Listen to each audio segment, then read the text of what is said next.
여러분 안녕하십니까? 성경이 말한다. 우리 방송을 청취하시는 성도 여러분, 오늘부터 또 3일 동안 함께 요한계시록 14장 우리 말씀을 함께 연구하겠습니다. 셋째 천사의 기별이라는 주제 5번째인데요. 오늘의 제목은 진노의 포도주입니다. 요한계시록 14장 9절 10절, 만일 누구든지 짐승과 그의 우상에게 경배하고 이마에나 손에 표를 받으면 그도 하나님의 진노의 포도주를 마시리니 그 진노의 잔에 섞인 것이 없이 부은 포도주라.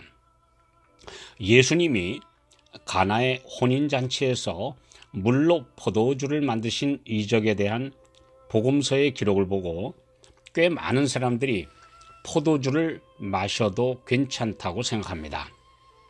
그러나 이 포도주라는 말의 헬라어 오이노스와 영어로 와인은 포도주나 포도즙의 구분이 없습니다.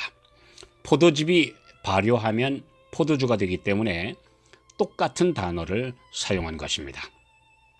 예수님은 구약에 잠언 23장 31절에서 포도주는 붉고 잔에서 번쩍이며 순하게 내려가나니 너는 그것을 보지도 말지어다 라고 말씀하신 바로 그 하나님이십니다.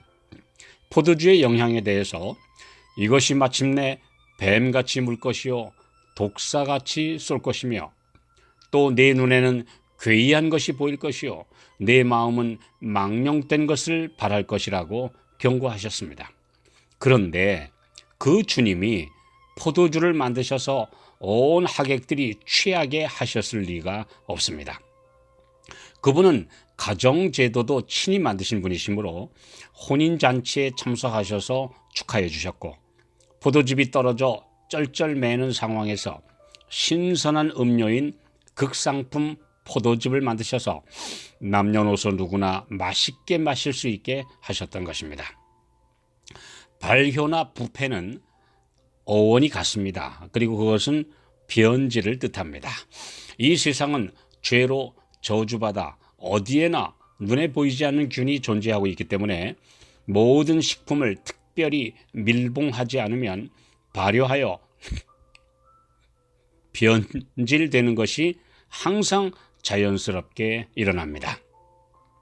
이와 같이 지적, 도덕적 그리고 영적인 면에서도 똑같은 일이 진행되고 있습니다. 죄는 식품의 발효균처럼 어디에나 침투해서 본래의 순수함과 귀중한 특성들을 바꾸어 버리며 결국 오염시키고 독소가 생겨나도록 해서 해로운 상태로 만들고 있습니다.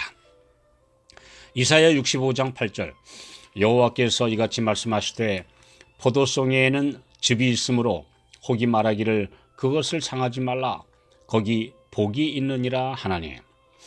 악의 최대 발명품은 술이며 그 폐해는 인류 역사에서 이루 헤아릴 수 없이 많습니다.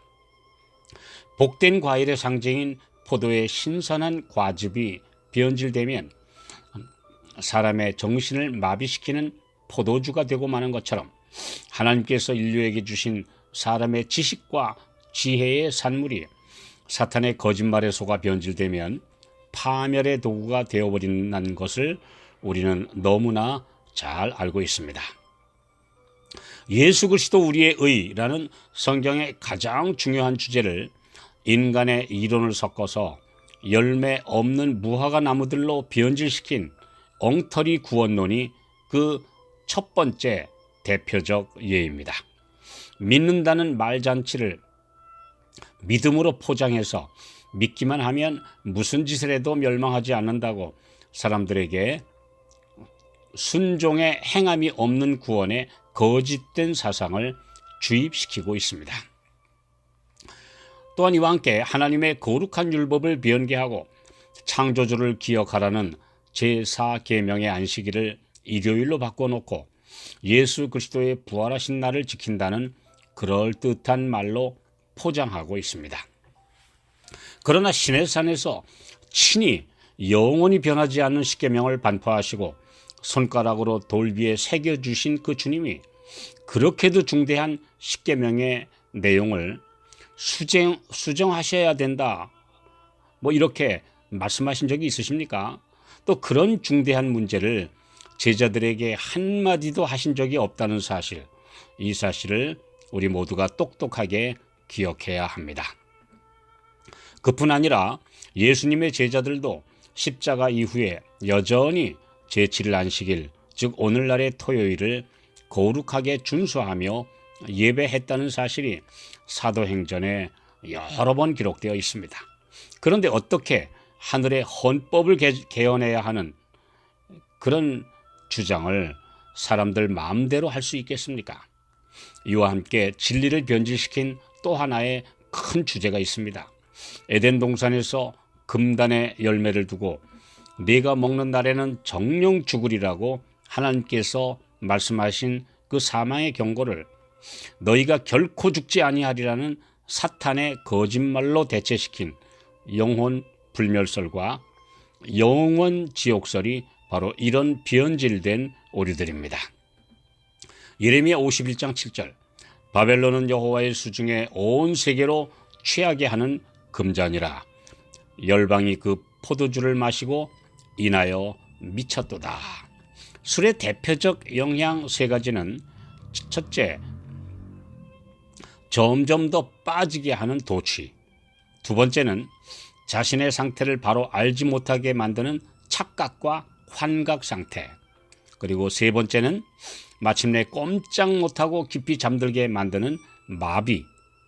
이렇게 단계적으로 아주 빠져들게 하는 세 가지 결과를 만드는 것처럼 바벨론, 곧 음료, 이런 타락한 종교와 정치의 연합은 그 가르침과 문화를 통해 모든 사람을 중독시킨다는 것을 말씀하고 있습니다.